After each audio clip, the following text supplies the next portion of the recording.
A day in my life. Hello everything! Kumusta po kayo? Welcome to my vlog! Ayan po, my daily routine in the morning. Ayan, super excited na po si Miru. Pag nakita niya na po talaga yung shoes niya at minimedyasan na siya. Ayan, masaya na yan siya kasi alam niyang aalis kami. Kahit dyan lang naman po kami sa labas, harap ng bahay namin. Diyan minsan po siya ang nagbubukas dyan ng pintuan namin, sumisilip sa labas. Akala niya, aalis na kami. Hinatid lang po siya ng daddy niya sa labas. Akala niya talaga, may aalis talaga kami.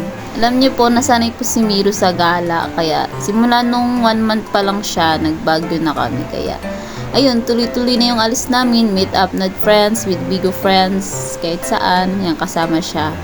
Kaya ganyan na lang siya ka-excited pag sinutan po siya ng shoes. Lalo na pag namedyasan na siya. Ayan, iniwan na po siya ng daddy niya, akala niya sasamahan siya ng daddy niya. So ako po yung kumukuha ng video dyan, ayan. Si Miro po is late na po siya nakapaglakad. 1 year in, 3 months na po siya ngayon. Ngayon lang po siya nagdire-diretso naglakad. Kasi dati inaano ko siya, inaalalayan ko siya. Naku, tamad na tamad talaga siya maglakad kahit tumayo. Uupo na siya agad, kaya ganyan.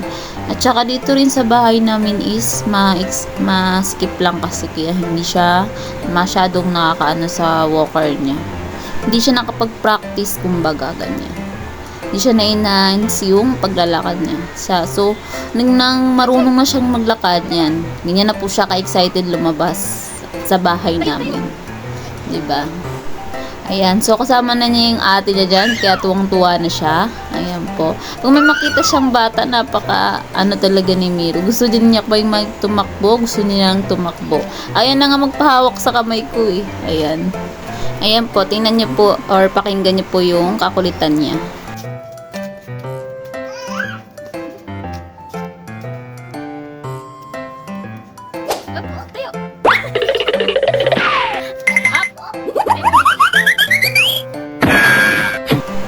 Diba? Grabe ka kulit. Ayan. Tingnan nyo. Grabing pawis din. Sinong ka dyan? Dragon Ball?